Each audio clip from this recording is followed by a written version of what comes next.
हमने last lecture में bills of exchange start किया था। अभी आई होप आपको बेसिक समझ में आ गया होगा बिल्स ऑफ एक्सचेंज का। हमने ड्यू डेट्स वगैरह के क्वेश्चंस किए थे। अब हम आगे स्टार्ट करने से पहले एक बार जस्ट देख लेते हैं कि टाइप ऑफ बिल क्या होता है। ये आपको ऑब्जेक्टिव्स में पूछ सकते हैं, इन पे कोई स्पेसिफिक क्वेश्चंस नहीं आता है। टाइप ऑफ बिल में हमने on site bill, on demand bill, on site bill, after date bills देखे थे। अब ट्रेड बिल क्या होता है? जो डेटर और क्रेडिटर के बीच में मिलता है। जैसे मैंने कुछ खरीदा बेचा, जो कल मैंने एक एग्जाम्पल दिया था ना कि मिस्टर एक्स ने कुछ सेल किया था मिस्टर वाई को, फिर मिस्टर वाई ने उनको एक बिल दिया था, बिल्स रिसीवेबल लिख के दिया था। तो वो जो होते हैं ट्रेड बिल। जब भी आप सामान खरीदते बेचते हो उसके लिए जो आप बिल बनाते हो वो होते हैं ट्रेड बिल। सेकेंड है इनलैंड बिल। हम नाम से ही क्लियर है कि अगर ड्रॉवर और ड्रॉवी दोनों के दोनों इंडिया में ही है, एक ही कंट्री में है, तो वो जाएगा इनलैंड बिल। फॉरेन बिल, अगर दोनों पार्टीज में से ड्रॉवर या ड्रॉवी दोनों में से कोई एक फॉरेन में रहता है, एक इंडिया में रहता है और उनके बीच में जो बिल्स वगैरह बनते हैं उनको बोलते हैं foreign bill. Next is bills payable on demand. Bills payable on demand में क्या होता है? कोई ड्यू डेट नहीं होती और इसमें हम लोग ग्रेस पीरियड भी ऐड नहीं करते। जब भी ड्रॉवर डिमांड करेगा ड्रॉवी को बिल पे करना पड़ेगा। जैसे मैंने आज बिल दिया, आज है 29 अप्रैल, आज मैंने बिल दिया और सपोज मैंने बोला कि मैं कभी भी विद इन 1 मंथ आपसे डिमांड कर सकती हूँ, तो मैं किसी भी डेट पे जाके ड्रॉवी को बोलूंगी कि मुझे आज पे कर दो और उस टाइम पे ड्रॉवी को पे करना पड़ेगा। यहाँ पे कोई ड्यू डेट नहीं होती, कोई ग्रेस पीरियड नहीं होता। Last is accommodation bill. अब ये जो होता है ना वो रियल बिल नहीं होता है। इस केस में क्या होता है? सपोज मिस्टर एक्स और मिस्टर वाई डेटा क्रेडिटर नहीं है, सिर्फ फ्रेंड है। मिस्टर एक्स को पैसों की जरूरत है और मिस्टर वाई उसको देना चाहता है, हेल्प करना चाहता है, लेकिन मिस्टर वाई के पास भी नहीं है। तो मिस्टर वाई ने एक सजेशन दिया कि आप मेरे ऊपर एक बिल ड्रॉ कर दो कि हम इस तरह से शो करेंगे कि मुझे आपको 30,000 रुपए देने हैं। तो वो बिल बन जाएगा और उस बिल को लेकर आप बैंक के पास जाकर डिस्काउंट करवा सकते हो। अब उस केस में क्या होगा? Mister X, mister Y drawee बनेगा, मिस्टर एक्स ड्रॉवर बनेगा, बिल बनाएंगे वो लोग। एक्चुअली कुछ खरीदा बेचा नहीं है, सिर्फ बिल बना कर देगा। मिस्टर एक्स उस बिल को लेकर जाएगा बैंक के पास, बैंक को बोलेगा कि 3 मंथ का बिल है, 3 मंथ बाद जाकर मिस्टर वाई से पैसे ले लेगा। तो बैंक 30,000 में से अपना कुछ कमीशन कट करेगी, सपोज 1,000 कट किया, 29,000 मिस्टर एक्स को उसी टाइम पे दे दिया। मिस्टर एक्स का काम हो गया। अब 3 महीने बाद मिस्टर वाई को जो बैंक है मिस्टर वाई के पास जाएगी। तो मिस्टर एक्स 3 महीने में वापस अपने पैसों का इंतजाम करेगा क्योंकि उसने मिस्टर वाई से उधार ही लिया हुआ है, वैसे टाइप का हो गया। तो 3 मंथ्स में मिस्टर एक्स मिस्टर वाई को 30,000 दे देगा और वो 30,000 वाई जो है वो बैंक को दे देगा। तो 3 मंथ के लिए मिस्टर एक्स का काम हो गया। उसको पैसे चाहिए थे तो बैंक ने उसको प्रोवाइड कर दिया। इनकेस अगर वो लोन लेना चाहता है तो फॉर्मेलिटी ज्यादा बढ़ जाती है, सिक्योरिटी रखो, ये रखो वगैरह। बिल डिस्काउंटिंग ज्यादा इजी तरीका है कहीं से भी फाइनेंस करने का, बैंक से फाइनेंस करने का। तो इस टाइप की जो बिल होता है ना जिसमें कुछ सेल परचेज नहीं होता है उसको बोलते हैं अकोमोडेशन बिल। ये सिर्फ हम एक दूसरे की हेल्प करने के लिए एज अ फ्रेंडली पर्पस हम लोग बिल ड्रॉ करते हैं। आपका ऐसा कुछ नहीं चेक किया जाता कि एक्चुअली कुछ बेचा ही है, सिर्फ ये कि मिस्टर एक्स को मिस्टर वाई से पैसे देने हैं और बैंक के पास लीगल डॉक्यूमेंट है तो मिस्टर वाई पे ऑब्वियसली केस कर सकती है अगर वाई पैसे नहीं देता है तो। फिर कुछ इंपॉर्टेंट टर्म्स जो हमने कल भी देखे थे। बिल्स रिसीवेबल बनाता कौन है? ड्रॉवर। ड्रॉवर कौन होता है? सेल। बिल्स पेएबल, आपने कल बिल्स पेएबल के बारे में नहीं जाना था। जो ड्रॉवी होता है ना, जो बायर, उसकी बुक में जब भी हम एंट्री करते हैं हम वहां पर बिल्स पेएबल लिखते हैं। बिल्स पेएबल मतलब इसको ये बिल पे करें लाइबिलिटी में। और जब भी ड्रॉवर की बुक में हम एंट्री करेंगे ड्रॉवर, तो वहां पर लिखेंगे बिल्स रिसीवेबल। ड्रॉवी की बुक में एंट्री करेंगे वहां लिखेंगे बिल्स पेएबल। अब होता है होल्डर। होल्डर मतलब जिसके पास भी बिल है। अब वो ड्रॉवर हो सकता है, पेई हो सकता है, एंडोसी हो सकता है। एंडोसी के बारे में हम यहाँ पे बात करेंगे। तो जिसके भी हाथ में बिल होता है वो जाकर उस दिन उस बिल को इनकैश करवा सकता है, उसको बोलते हैं होल्डर। नेक्स्ट वन है holder in due course. Holder in due course क्या होता है? जो भी होल्डर होता है जैसे पेई है या एंडोसी है, अगर उसने गुड फेथ में बिल होल्ड किया, मतलब ड्रॉवर ड्रॉवी के बीच में अगर कुछ फ्रॉड हो गया लेकिन पेई ने या एंडोसी ने ड्रॉवर से गुड फेथ अपने सामान बेचे उसने और फिर बिल लिया था उसने, तो वो जो इंसान होता है वो होल्डर इन ड्यू कोर्स होता है। मतलब ड्रॉवर ड्रॉवी के बीच का फ्रॉड का इफेक्ट इस इंसान पे नहीं पड़ना चाहिए। प्रूफ करने का बर्डन भी इस इंसान पे होता है कि मैंने तो गुड फेथ में लिया था, मुझे फ्रॉड के बारे में नहीं पता था कि इनका बिल का ये सब प्रॉब्लम था। Next is noting charges. अब नोटिंग चार्जेस क्या होता है? जब भी बिल डिसऑनर होता है, जैसे ड्रॉवी पे करने से मना कर देता है, तो हमको नोटरी करवानी पड़ती है। नोटरी मतलब आपको जाके एक वकील के पास से उस बिल के ऊपर लिखवाना पड़ेगा कि भाई ये जो ड्रॉवी है हमको पे नहीं कर रहा है, अभी हम इसके अगेंस्ट लीगल एक्शन ले रहे हैं। तो उसके लिए जो लॉयर होता है लीगल प्रोसीडिंग के लिए कुछ चार्जेस कट करता है, उसको बोलते हैं नोटिंग चार्जेस। अब हमको बिल, ये जो चैप्टर है इसमें ये 7 टाइप के जर्नल एंट्रीज करने हैं। सबसे पहले रिटेन, यहाँ पे मैंने आपके रिस्पेक्टिव पेज नंबर्स भी लिखे हैं, तो आपको एटलीस्ट ये पता चल जाएगा कि इस चैप्टर में कितनी चीजें कवर करनी है। तो हम एक एक टॉपिक हर एक लेक्चर में कवर करते जाएंगे। रिटेन बिल को अपने पास ही रखता है और ड्यू डेट पे जाकर ड्रॉवी से पैसे ले लेता है। सेकेंड, डिस्काउंटिंग, बिल को बैंक को दे देता है, बैंक जाके पैसे कलेक्ट करता है।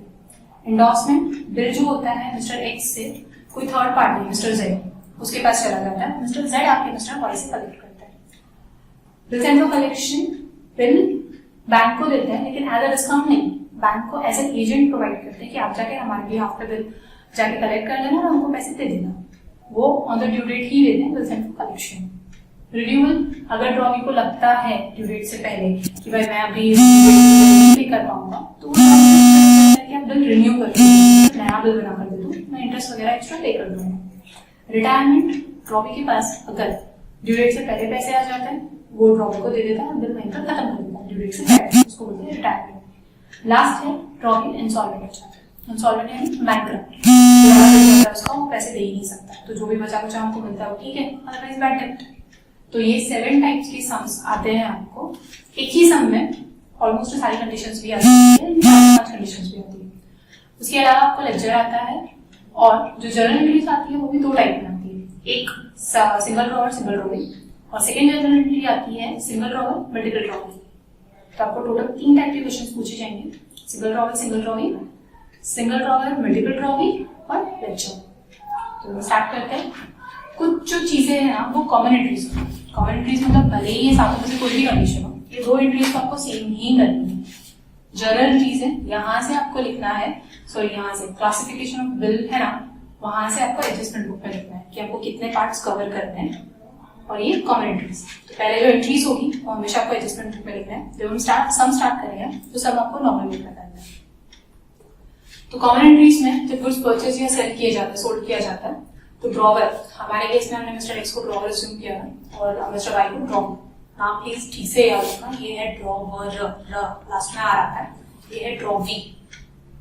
तो ड्रॉवर जो है वो गुड्स सेल करेगा, तो वो क्या एंट्री करेगा, जर्नल एंट्रीज में आया वो ऊपर, गया वो नीचे, सामान जा रहा है, सेल हो रहा है, और हम गुड्स को गुड्स नहीं लिखते हैं। 11th में आप लोगों को भले ही गुड्स लिखाया होगा, लेकिन यहाँ पर प्लीज गुड्स मत लिखना।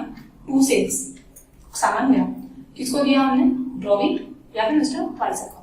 अब वाई तो हमने अज्यूम किया है, यहाँ पर जो भी नाम होगा ड्रॉवी का वो आ जाएगा। तो ड्रॉवी और मिस्टर वाई से account debit to sales account. Drawee के पास गुड्स आ रहा है, तो ड्रॉवी क्या कर रहा है, परचेज कर, purchase account debit to drawer, drawer यहाँ पर मिस्टर एक्स। अब इसके बाद जो बिल होता है, जब बिल रिसीवेबल बनाते हैं तब भी कॉमन एंट्री जो हर केस में आती है, ड्रॉवर को बिल मिल रहा है, ड्रॉवर ने बिल बनाकर ड्रॉवी को दिया, ड्रॉवी ने एक्सेप्ट किया और ड्रॉवर को वापस दे दिया। तो ये जो फाइनल ट्रांजैक्शन है ना, तो उसमें ड्रॉवर को बिल मिल रहा है, तो वो लिखेगा बिल्स रिसीवेबल अकाउंट, किससे मिल रहा है, ड्रॉवी से, bills receivable account debit to drawee account. तो ड्रॉवी है वो बिल दे रहा है, किसको दे रहा है, ड्रॉवर को, drawer account debit to bills payable. हमारे केस में मिस्टर वाई ड्रॉवी था, तो यहाँ आएगा bills receivable to mister Y account, यहाँ पर आएगा mister X account debit to bills payable. अभी सब में जो भी ड्रॉवर ड्रॉवी रहेगा हम उसका नाम लिख देंगे। प्लीज एंट्रीज डेली रिवाइज करना, क्योंकि इनकी जर्नल एंट्रीज कभी भी आती रहती है, और रटने की कोशिश बिल्कुल मत करना। जैसे मैंने आपको सिखाया था वैसे ही कंसेप्ट पर याद रखना, जब भी जो चीजें हमारे पास आती है वो ऊपर, जो जाती है वो नीचे। तो इन कॉमन एंट्रीज के बाद हम स्टार्ट करते हैं फर्स्ट पार्ट से, रीडिंग। तो हम फर्स्ट पार्ट स्टार्ट करें, रीडिंग। रीडिंग मतलब ड्रॉवर ने अपने पास ही रखा है बिल को, अब ड्यू डेट पे ड्रॉवर पे है, ड्रॉवी के पास या तो वो ऑनर कर देगा या तो डिसऑनर कर देगा। ऑनर मीन्स ड्रॉवी ने पैसे दे दिए, तो ड्रॉवर अपनी बुक में क्या एंट्री करेगा, कैश और बैंक, क्योंकि हमको ये नहीं पता कि उसने कैश में दिया है चेक में, और आपको मेंशन भी नहीं किया रहता। तो हम क्या लिखते हैं, कैश और bank account debit to bills receivable. Cash bank आया और बिल्स रिसीवेबल को कैंसिल करना है, क्योंकि वो बिल तो अभी खत्म हो गया ना, क्योंकि कैश बैंक आ गया। तो हम बिल्स रिसीवेबल को ऐसे दिखा रहे जैसे हम ड्रॉवी को वापस दे देते हैं। कैश और bank account debit to bills receivable. Drawee अपनी बुक में क्या रहेगा, उसको बिल मिला और उसने अपनी बुक में लिखना था बिल्स पेएबल, और इसके हाथ से पैसा गया तो bills payable account debit to cash bank. Honour किया मतलब ड्रॉवर को पैसा मिल गया, ड्रॉवी ने पैसा दे दिया। अब इनके अगर डिसऑनर हो जाता है, डिसऑनर मतलब ड्यू डेट पे ड्रॉवी ने बोला कि भाई मेरे पास पैसे नहीं है, तो अभी वो जो बिल बनाया था वो तो हमने एक स्पेसिफिक पीरियड के लिए बनाया था, तो वो बिल तो नहीं चलेगा, उसको तो कैसे भी कैंसिल करना ही है। अगर रिन्यू करना है ना तो हम नया बिल बनाएंगे। तो जब डिसऑनर होता है तो कुछ नहीं करना है, सेम एंट्री है, बस यहाँ पर कैश और बैंक की जगह पर ड्रॉवी का नाम कैसे लिखते हैं कि ड्रॉवी जो है हमारा फिर से क्रेडिटर बन गया, हमने उसका बिल उसको पकड़ा दिया, अभी रिन्यू करके वापस दे देगा हमको। तो drawee is account debit to bills receivable, आपके हाथ से बिल तो गया और ड्रॉवी का नाम वापस हमने डेटर की लिस्ट में डाल दिया। ड्रॉवी क्या करेगा, उसको बिल तो मिल गया पुराना वाला और उसने वापस ड्रॉवर का नाम कहा डाल दिया क्रेडिटर की लिस्ट में कि मुझे इतना पे करना है इसको। तो सेम है, अगर ऑनर होता है तो यहाँ पर कैशबैक लिख देगा, डिसऑनर होता है तो ड्रॉवी का नाम आ जाएगा। बिल्स रिसीवेबल सेम रहने वाले हैं, बिल्स पेबल भी सेम। यहाँ पर ड्रॉवी अगर पे कर रहा है तो कैश गया, नहीं पे कर रहा है तो फिर से ड्रॉवर का नाम लिख देगा। अभी ये तो डिसऑनर हुआ था विदाउट नोटिंग चार्जेस। इनकेस अगर डिसऑनर होता है with noting charges, with noting charges मतलब मैंने आपको बोला था ना कि लीगल एडवाइजर के पास जाकर ड्रॉवर को बिल पे लिखवा के लेना पड़ता है। तो अगर आपको दिया रहेगा सम में, क्योंकि हम लोग एक सम करने वाले हैं उसमें तीनों कंडीशंस कवर होगी, तो ड्रॉवी बिल रिसीवेबल तक तो सेम है, उसके बाद बेचारे को पैसे भी देने पड़ते हैं क्योंकि ड्रॉवर जा रहा है वकील के पास लिखवाने के लिए, तो ड्रॉवर के हाथ से पैसे भी जा रहे हैं। तो ड्रॉवी अकाउंट डेबिट, बिल तो गया, ऊपर से पैसे भी चलेंगे और ये दोनों चीजें वसूल किससे करने वाला है, वो ड्रॉवी से। बिल का पैसा भी वसूल करेगा प्लस नोटिंग चार्जेस का भी ड्रॉवी से ही वसूल होने वाला है। तो यहाँ पे एंट्री क्या करेंगे, drawee account debit to bills receivable to cash. Drawee क्या करेगा, उसको बिल मिल गया, उसको एक्स्ट्रा फटका किसका पड़ गया, नोटिंग चार्जेस का।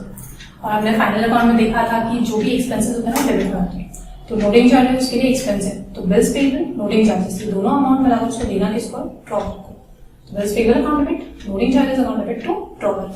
तो सेम हमारी जो डिसऑनर की एंट्री थी सेम वैसी ही है, बस आपको बिल्स रिसीवेबल की जगह यहाँ पे नीचे और कैश और बैंक भी लिख देना है और यहाँ पे बिल्स पेबल के साथ में नोटिंग चार्जेस भी लिख देना है। तो ये तीनों चीजें समझने के लिए हम एक सम करते हैं। जो आपका क्वेश्चन नंबर 1 है, मैंने यहाँ पे क्वेश्चन लिखा हुआ है जो आपके पेज नंबर 266 पे मिलेगा। On 1st June 2019, Pratap sold goods to Sujit worth ₹82,000। Sujit ने एक्सेप्ट किया bill drawn upon him by Pratap for 2 months for ₹82,000। Give journal entries in the books of Pratap and Sujit, मतलब ड्रॉवर और ड्रॉवी दोनों की बुक में एंट्री करनी है। अगर बिल ऑनर हो जाता है, डिसऑनर होता है, डिसऑनर होता है नोटिंग चार्जेस। यहाँ पे सबसे पहले आपको 3 चीजें फाइंड आउट करनी है। ये जो प्रताप है वो सोल्ड कर रहा है गुड्स, मतलब सेलर है, ये कौन हो गया आपका, ड्रॉवर।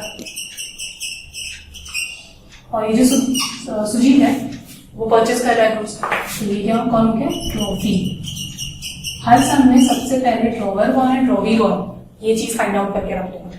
अब बिल कितने महीने का बनाया आपने, 2 month। 1st June से स्टार्ट किया, तो हमने कल बिल का ड्यू डेट निकालना सीखा था, तो हम पहले यहाँ पर ड्यू डेट निकाल लेते हैं।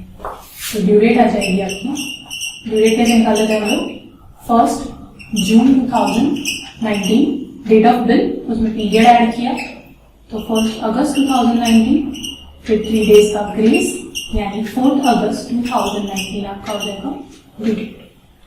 ये 3 चीजें क्लियर हुई, ड्रॉवर कौन है, ड्रॉवी कौन है और ड्यू डेट। ड्यू डेट क्यों चाहिए हमको, बिल को ऑनर और डिसऑनर करना चाहिए। तो यहाँ पर ब्रैकेट में लिख देती हूँ ड्यू डेट 4th August 2019। अब सम स्टार्ट करने से पहले एक चीज क्लियर कर देती हूँ कि ड्रॉवर और ड्रॉवर दोनों की बुक में हमको एंट्री साथ में करनी है। एक कंडीशन नहीं है, दोनों की बुक में एंट्री करनी है, इससे है ना आपको एंट्री समझने में बहुत आसान होगा। अदरवाइज आप क्या करोगे, ड्रॉवर की बुक में एंट्री करोगे, फिर वापस सम को पढ़ोगे, फिर वापस ड्रॉवर की बुक में एंट्री करोगे, टाइम ज्यादा वेस्ट हो जाएगा। तो हम क्या करेंगे, एक एक चीज को लेते जाएंगे और दोनों की बुक में एंट्री करेंगे। तो अभी हम पहले दोनों की बुक का फॉर्मेट ड्रॉ कर लेते हैं। तो हमने अभी ये दोनों बुक के फॉर्मेट ड्रॉ कर दिए। जो एंट्री का format, date, particular, LS, debit, credit, same यहाँ पर ये हमने ड्रॉ किया सुजीत की बुक और ये ड्रॉ की प्रताप। इनकेस अगर आपको कंफ्यूजन होता है तो ब्रैकेट में लिख देते हैं हम ड्रॉवर और इसके ब्रैकेट में हम लिखेंगे ड्रॉ पी। मोस्टली 1.5 पेज या 1 पेज पे आपका एक एंट्री कंप्लीट होती है, दोनों पेज पे आपको साथ में ही लाइन्स ड्रॉ करने हैं। अब पहली एंट्री क्या होती है, ऑन 1st June 2019 प्रताप ने सोल्ड किया गुड्स। तो प्रताप जो है वो सेल कर रहे हैं कब, 1st June को। ये अपनी बुक में एंट्री क्या करेगा, सेल कर देंगे, सेल मतलब गुड्स गया। तो Sujit account debit, sorry Sujit से लिखते हैं, Sujit account debit to sales account 82,000। Journal की वैल्यूएशन तो लिखना पड़ता है, being goods sold on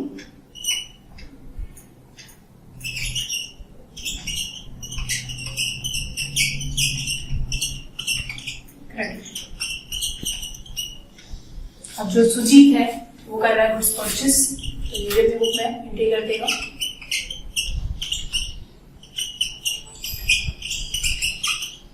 purchase account debit setup.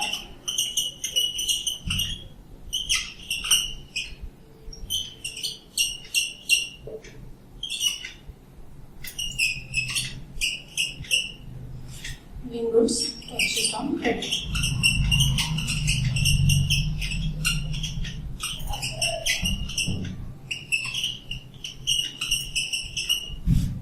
कभी भी खुद की बुक में खुद का नाम नहीं आता है, मैं लगी में बता चुकी हूँ। प्रताप की बुक में कभी भी कहीं पर भी प्रताप का नाम नहीं आएगा। सुजीत की बुक में कहीं पर भी सुजीत का नाम नहीं आना चाहिए। अब सेकंड क्या हुआ, सुजीत ने एक्सेप्ट किया बिल, तो बिल दिया, तो सेम रेट था 1 जून। प्रताप जो है वो ड्रॉअर, उसको बिल मिल रहा है, तो बिल रिसीवेबल अकाउंट पे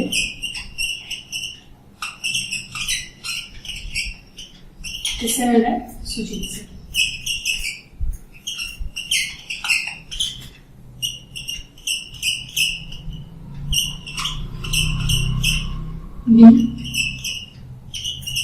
एक्सेप्टेंस रिसीव। अब ये क्या कर रहे हैं, तो 1 जून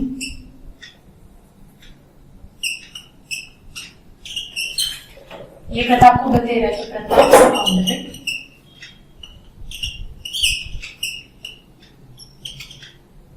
ये फिर ऊपर लिखूंगा बिल्स पेएबल।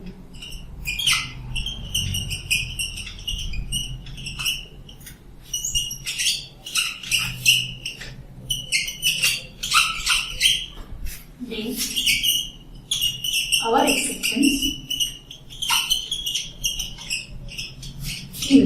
इसने अपना एक्सेप्टेंस दिया और उसका एक्सेप्टेंस रिसीव।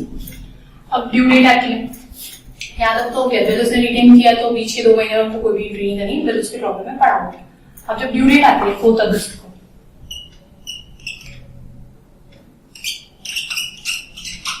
तो आपको यहाँ पर 3 कंडीशन होंगी, या तो बिल ऑनर हो जाता है तो उसकी एंट्री करेंगे, तो यहाँ पर हम क्या लिखेंगे ऑनर। अब जो ऑनर होता है बिल, तो उसको पैसा मिला, तो cash account debit, sorry cash और बैंक अकाउंट डेबिट, और बिल को दे देता है वापस।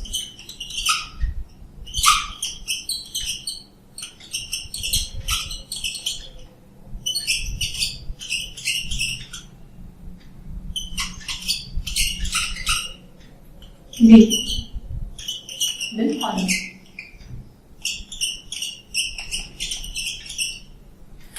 इसने भी ऑनर किया हो तो इसको हम सिचुएशन लिखेंगे। आगे हर सम में इस तरह की कंडीशन नहीं होगी, हर सम में कोई भी एक ही चीज होने वाली है। ये फर्स्ट सम था, इसे आपको एक्सप्लेन करने के लिए अलग अलग 3 कंडीशंस बना के दिए। ऑनर किया मतलब बिल तो मिल गया इसको,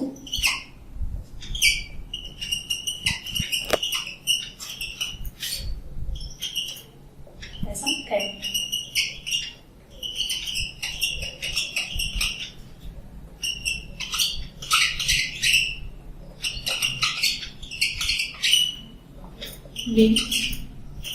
एक्सेप्टेंस ऑनर, एक्सेप्ट किया बिल उसको ऑनर करेंगे।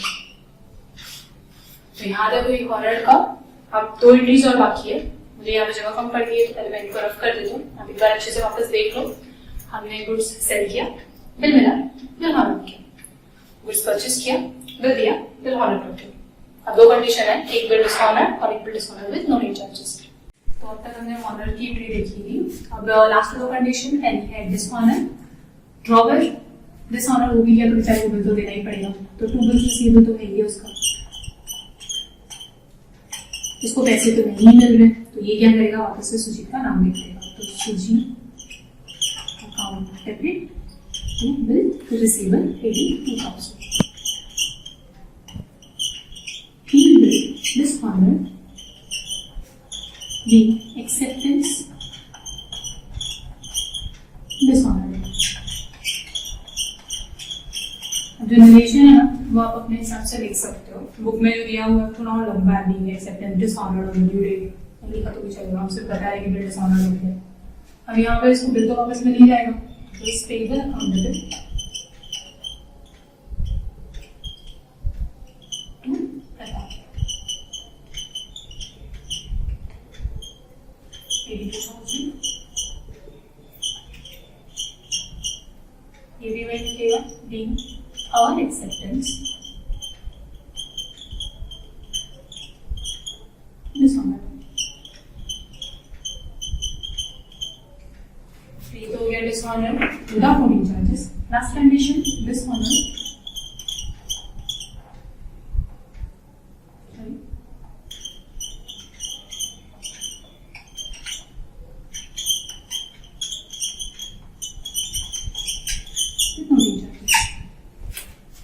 अब यहाँ पे एंट्री तो सेम आने वाली, Sujit account debit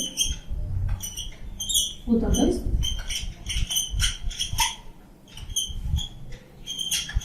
to bills receivable, उसको बिल तो देना ही है।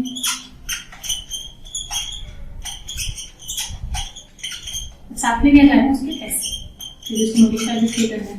जनरली तो नोटिस चार्जेस हम कैश में ही लिखते हैं कि 250 तो भी कोई कैश में बैंक चेक में नहीं देता है, लेकिन for the safer side of cash slash mandatory. तो यहाँ पे आपको ना पहले क्रेडिट का अमाउंट कंप्लीट करना है। बिल्स रिसीवेबल के सामने लिखोगे 82,000, नोटिंग चार्जेस का 250 और डेबिट और क्रेडिट सेम होना चाहिए, तो उसको ड्रॉइंग से कितने लेने पड़ेंगे 82,250। 82,000 बिल के और साथ में ड्रॉइंग चार्जेस था उसका भी 250। तो bill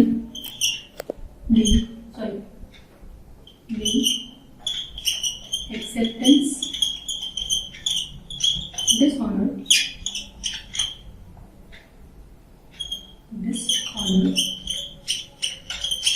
and noting charges paid।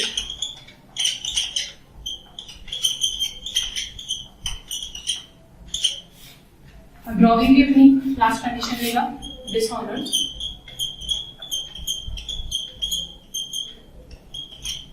noting charges।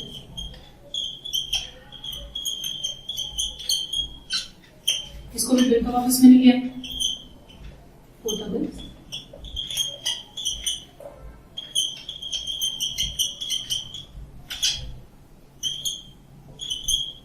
Stable account. अभी ये क्या करेगा, इसको नोटिंग चार्जेस को डेबिट करना है, क्योंकि ये इसका एक्सपेंसेस है, तो ये इनका लिखेगा नोटिंग चार्जेस। ये भी पे नहीं करना है, ये सिर्फ लिख के रख रहा है कि बाद में मैं ड्रॉवर को साथ में पे कर दूंगा। तो noting charges account debit to accounts account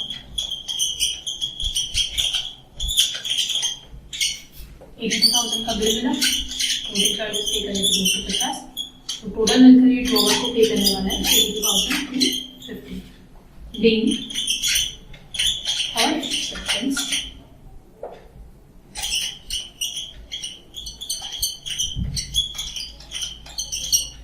dishonored and noting charges payable। इसको फ्यूचर में पे करना, आपकी बुक में पेड लिखा है वो रॉन्ग है, नोटिंग चार्जेस ने पे नहीं किया, फ्यूचर में पे करेगा, ड्रॉवर ने पे किया। तो ये हो गया हमारा फर्स्ट सम। हमने 3 कंडीशंस देखी, उसमें अगर बिल ऑनर होता है तो क्या होता है dishonour and dishonour with noting charges. Basic sum था रिटेन करने का बिल। अब सेकंड जो हम लोग करने वाले हैं वो सेकंड कंडीशन है।